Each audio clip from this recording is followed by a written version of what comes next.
주술회전 세계관에서 주술의 정점이라 불리는 기술은 단연 영역 전개입니다.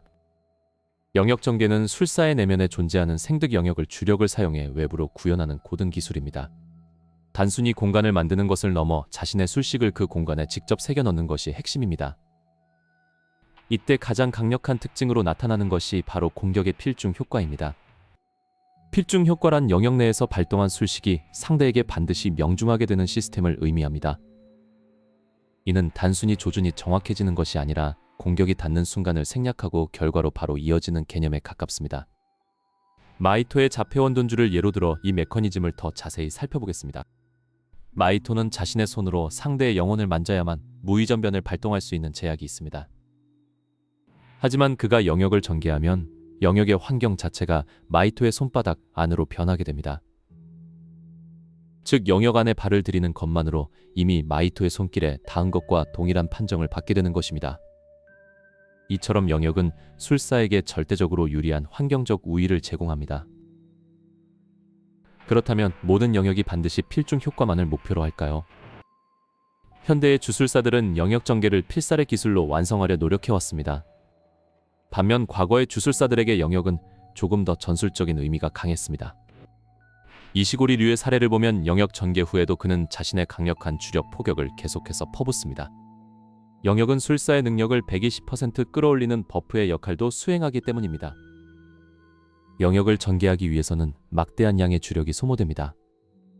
또한 발동 직후에는 술식의 안정성이 떨어지는 술식 과열 상태에 빠지게 됩니다. 이 짧은 공백기가 영역 전개의 유일한 약점이자 기회가 됩니다. 영역을 형성하는 외벽인 결계의 특성도 이해해야 합니다.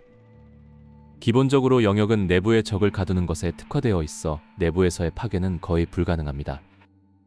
하지만 반대로 외부에서의 침입에는 상당히 취약한 구조를 가지고 있습니다. 이는 주술적인 구속의 균형을 맞추기 위한 자연스러운 결과입니다. 나나미 켄토가 마이토의 영역에 갇혔을 때 이타도리가 외부에서 난입할 수 있었던 것도 이 때문입니다. 필중 효과가 발생하는 근본적인 이유는 영역의 중심과 대상 사이의 거리가 0으로 수렴하기 때문입니다. 수학적 계산을 넘어서는 주술적 법칙이 공간 자체를 왜곡시키는 것이죠. 그렇다면 필중 효과가 있는 영역을 만났을 때 속수무책으로 당해야만 할까요? 당연히 이를 파괴하기 위한 다양한 대항 기술들이 존재합니다. 가장 대표적인 방법은 자신도 영역을 전개하여 중화시키는 영역 중화입니다. 더 정교하고 강력한 영역을 가진 쪽이 상대의 영역을 밀어내고 주도권을 잡게 됩니다. 하지만 영역을 전개할 수 없는 주술사들에게는 다른 대안이 필요했습니다. 그것이 바로 고안된 약자의 영역, 즉 간이 영역과 같은 하위 기술들입니다.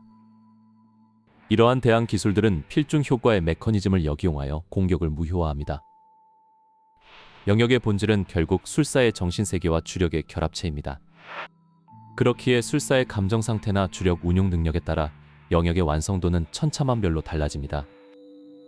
현대 주술계에서 고조 사토루의 무량공처가 최강으로 불리는 이유도 그 압도적인 정보량에 있습니다. 필중 효과를 통해 뇌에 무한한 정보를 주입하여 상대를 영구적인 식물인간 상태로 만듭니다.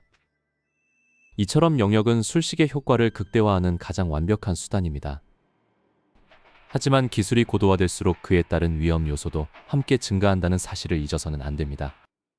만약 이 완벽한 필중의 법칙을 깨뜨릴 수 있는 비기가 존재한다면 어떻게 될까요? 다음 장에서는 필중 효과를 무력화하는 전설적인 방어 기술들에 대해 본격적으로 파헤쳐 보겠습니다. 과연 최강의 공격을 막아낼 최강의 방패는 무엇일까요?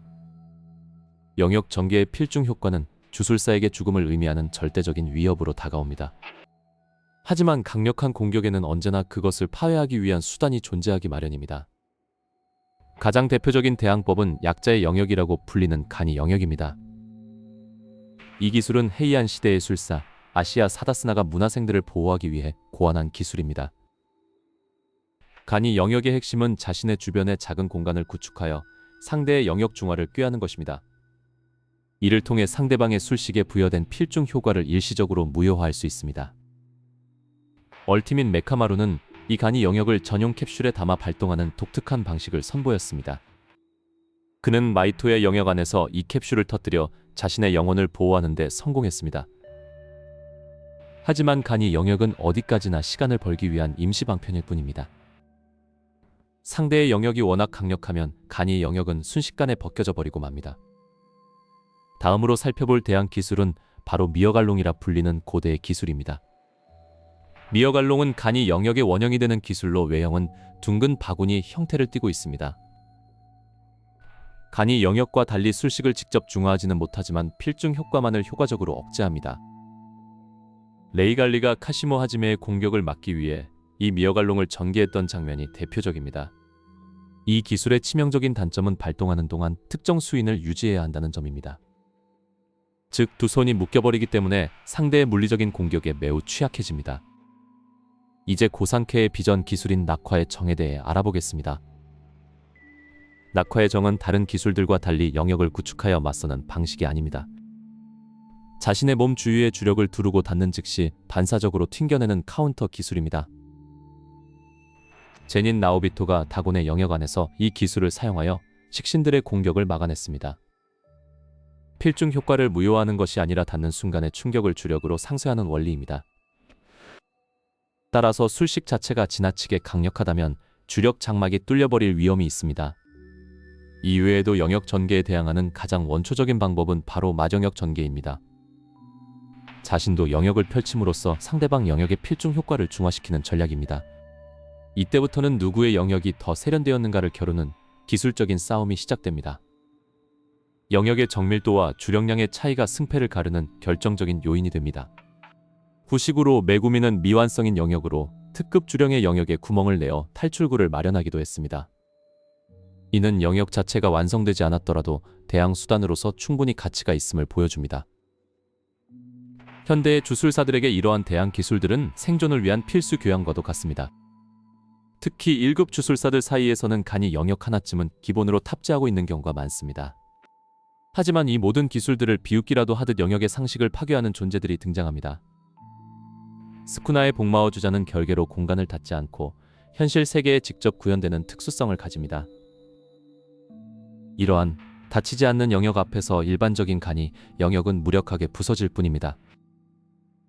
대항 기술은 상대의 결계 내부에서만 작동하는 메커니즘을 가졌기 때문입니다. 결국 최상위권의 싸움에서는 대항 기술조차 고도화된 전략의 일부로 사용됩니다. 구조 사토루는 자신의 영역이 깨졌을 때 낙화의 정을 사용하여 짧은 찰나를 견뎌냈습니다. 이는 단순한 방어를 넘어 반격의 기틀을 마련하기 위한 천재적인 판단이었습니다. 이처럼 영역 전개 대항법은 주술 세계의 전술적 깊이를 더해주는 핵심 요소입니다. 누군가에게는 생존줄이고 누군가에게는 승리를 위한 발판이 됩니다. 하지만 만약 영역이라는 개념 자체가 뒤흔들리는 새로운 시대가 도래한다면 어떨까요? 현대 주술사들이 쌓아올린 이 모든 상식을 부정하는 극소수의 존재들. 그리고 그 중심에서 모든 기대를 배신하는 이타도리 유지의 진정한 힘이 드러나기 시작합니다. 과연 그는 우리가 알던 영역의 법칙을 완전히 무너뜨릴 수 있을까요? 다음 장에서는 과거와 현대의 영역이 격돌하는 그 충격적인 현장으로 안내하겠습니다. 과거의 주술사들이 사용하던 영역과 현대의 영역은 그 구조부터가 근본적으로 다릅니다. 해이한 시대와 같은 과거에는 필살이 아닌 필중 효과만을 중시하는 영역이 보편적이었습니다. 당시의 주술사들에게 영역은 승리를 확정짓는 도구가 아니라 싸움을 유리하게 이끄는 환경이었습니다.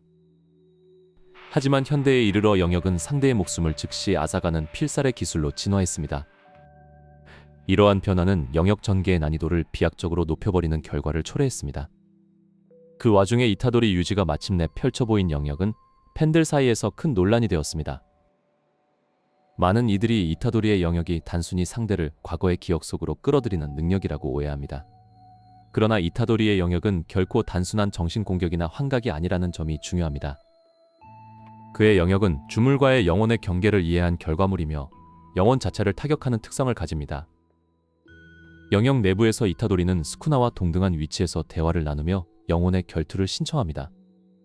이것은 과거의 주술사들이 사용하던 비필살 영역의 구조를 현대적으로 재해석한 형태에 가깝습니다. 영역의 필중 효과는 기술의 발동이 아니라 상대를 대화와 규칙의 장으로 강제 소환하는 것입니다. 그 안에서 벌어지는 모든 상호작용은 결국 상대의 영혼을 붕괴시키기 위한 철저한 설계입니다. 이타도리는 자신의 영역을 통해 단순히 상대를 죽이는 것이 아니라 영혼의 구원을 시도하려 했습니다. 하지만 저주의 왕인 스쿠나에게는 그런 자비조차 가장 치욕적인 공격이 될 수밖에 없었습니다. 이타도리의 영역 전개는 주술사로서 그가 도달한 최고의 성장이자 고결한 의지의 결집체입니다. 마침내 영역이 해제되면서 모든 인연과 악연의 실타래가 하나둘씩 풀리기 시작합니다. 길었던 싸움의 끝에서 이타도리는 자신의 소명을 다했음을 직감하며 조용히 숨을 고릅니다. 영역 속에서 보았던 그 따뜻한 풍경은 더 이상 꿈이 아닌 현실의 평화로 다가옵니다. 영역 전개라는 기술은 결국 술사의 내면 세계를 세상 밖으로 구현하는 가장 인간적인 주술입니다. 과거의 유산과 현대의 혁신이 만난 곳에서 이타도리는 새로운 주술의 시대를 열었습니다. 이제 더 이상 스쿠나의 위협도 주저하는 마음도 그를 막아설 수 없습니다. 영역의 벽이 완전히 허물어지며 진정한 해방의 순간이 도래했습니다. 이로써 우리는 영역 전개라는 거대한 주술의 체계를 모두 살펴보았습니다. 보이지 않는 규칙과 필중의 메커니즘은 단순한 설정을 넘어 작품의 철학을 담고 있습니다. 현대 주술사들이 추구한 필살의 미학은 결국 자신의 한계를 넘어서려는 투쟁이었습니다. 그리고 그 끝에 선 이타도리 유즈는 우리에게 영혼의 진정한 무게를 가르쳐 주었습니다. 이제 주술의 세계에서 벌어진 모든 혼란이 잦아들고 정적이 흐릅니다. 영역 전개 가이드의 마지막 장을 닫으며 우리는 주술의 본질을 다시금 되새깁니다. 모든 주술은 누군가를 지키거나 자신을 증명하기 위한 간절한 외침이었습니다. 이타도리가 보여준 마지막 풍경처럼 우리도 자신의 영역을 아름답게 가꾸어 가야 할 것입니다. 주술회전의 대서사시는 여기서 멈추지만 그 기술의 경이로움은 영원히 기억될 것입니다. 필중과 필살 사이에서 고뇌하던 주술사들의 목소리가 아직도 귓가에 쟁쟁합니다. 여러분은 어떤 영역을 전개하고 어떤 필중 효과를 세상에 던지고 싶으신가요? 그 답은 이미 여러분의 마음속에 있는 주력처럼 뜨겁게 요동치고 있을 것입니다. 이로써 모든 분석과 비교 그리고 이타도리의 진실에 대한 이야기를 마칩니다. 이제 우리는 이 치열했던 영역 밖으로 나가 새로운 현실을 마주할 준비가 되었습니다. 끝까지 함께해 주신 여러분의 주술적 열정에 깊은 경의를 표합니다. 당신의 영역이 언제나 필중하기를 그리고 그 끝에 승리가 함께하기를 기원합니다. 주술회전 영역 전개 분석 가이드, 여기서 모든 막을 내립니다.